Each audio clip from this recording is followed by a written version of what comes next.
So you emailed or called me. We discussed what you needed. I researched the options and you came to town. We spent hours and hours looking at properties, and now you decided to buy new construction. So now what? What are the next steps? And that's what we'll talk about today.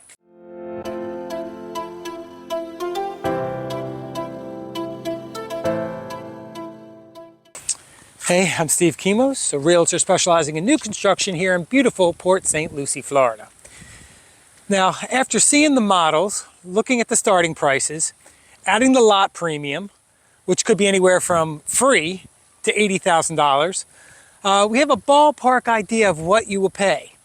When we get to that point, people ask me, so now what? What do I do? How do I make this happen? Well, first, you sit down with the sales representative from the builder. Remember, like car salesmen, the more a house costs, the more their paycheck, and the more your agent gets paid. Be sure your agent isn't about the money and is about getting you the best deal and keeping you within your budget. Make sure he or she is somebody that will help creeping costs involved with buying new construction. So many times I've helped people identify what's really needed and what can be done cheaper later after the purchase, and what is definitely overpriced from the builder. Now, in regard to saving you money with upgrades, you might have seen me say this in other videos. Try not to skimp on floors, cabinets, and vanities, countertops, vanity tops, shower tile, and doors, or any rough-ins or structural changes that would be super disruptive to do after the home is built. Everything is probably not needed right away.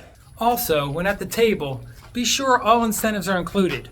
One thing I do with many of the customers that I stay in touch with is I check with the builders and I check with the neighborhoods looking for what incentives are available within that buyer's timeline.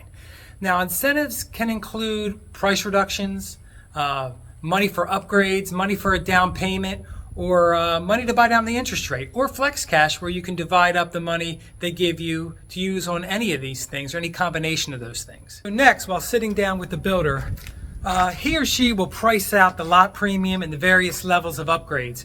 Don't get carried away with the levels and structural additions. Stay realistic and stay within your budget. So then next, the builder's representative will add everything up, and there's your ballpark figure. Now that figure tends to be stable. It can go up 500 to 1,000, or it could go down 500 to 1,000, but generally the number's good. And by the way, if the builder says the number is significantly higher later on, we walk. Also during this time, we have to show proof of funds if buying in cash, or a pre-approval or pre-qualification if it's being financed, or a combination of both. Also, if you have a house to sell, builders may want to see that competitive market analysis of what your house is worth, or see that it's on the market. Now, I know this sounds invasive, but I get it. They have to be sure you have the means to buy the home before they commit to the build. Keep in mind, if you do have a home to sell, there's usually no contingency clause. If your house fails to sell by the closing date, you still owe the money to the builder. The builder might give you a short extension of closing, but they don't have to. Occasionally I've seen builders let people out of contracts, but then again, they don't have to.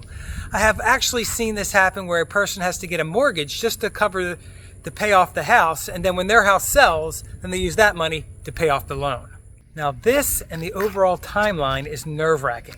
Selling a home and timing it to move into the new home usually doesn't happen. So plan for a short-term rental, which I can help you with, or make other arrangements like staying with family, friends, or relatives. Now, if you're renting, you're in a better position because you could break the lease and end up just paying a fee and walking away. Now, before you leave the sales center, you generally will be required to put down 10% of the figure the house costs to hold the lot and get the building process started. You only have 3 days to cancel, after which your money's committed. So now you're finished, right? Nope. Remember I said the price of the home was just a ballpark figure? Well, that is because a few months from now, after your initial commitment, there's a design meeting that takes place where you and the builder sit down and you pick out finishes with their interior designer. And after meeting that design team and picking your finishes, any increases in the level of your choices or anything else you add will now be applied to the price. Generally, at that time, you have to pay 50% deposit on any of your upgrades. For example, if you spend $20,000 in upgrades, you'll have to give them $10,000 at that time when you finish your design appointment. Now, finally, the price of your new home is finalized. Now, most builders will allow one change or addition or deletion. After that, you're going to be paying $500 to $1,000 per change. Also, occasionally something you wanted goes out of stock, and when that happens, the builder will offer you something similar or give you a refund or some kind of substitution. Okay, now what's next? Well, we wait. During this time, you go through psychological ups and downs. You go from excitement to, geez, why do we do this? This is a stretch. But in the end, everything works out as normal. It takes about 7 months to a year. When that time passes, you're ready to move in. So finally, you hire movers and you close. Here's where you spend more money on government and lender fees. Now, most cash closings are around $10,000, $11,000, and closings with mortgages can be $15,000 or more. But hopefully we can get the builder to cover some, if not most, of all those fees. And before moving in, you and your realtor will do a series of walkthroughs looking for problems and defects. Now, some builders are better than others at finishing work, and to learn more about that, link to my video in the description below about who are the good builders and who aren't. Now, some buyers will actually spend $300 to $600 for a professional inspector to walk the house before closing and look at major defects. This might be worth it. I've actually had customers find some major issues. However, most of the time there are no issues and just cosmetic things that are found. Also, remember, you have a 1-year warranty to find things wrong with the house. Now, almost all my customers during the 9th, 10th, or 11th month will hire an inspector to make sure everything is covered under any warranty that remains. Now, after the 1-year warranty usually comes a 2-year warranty on appliances and systems and a 10-year warranty on the structure of the home. That's a real peace of mind to have when you buy new construction.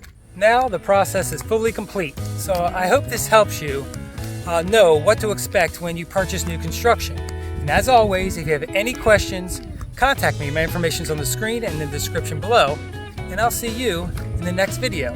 Thank you for joining me on this beautiful evening in Port St Lucie.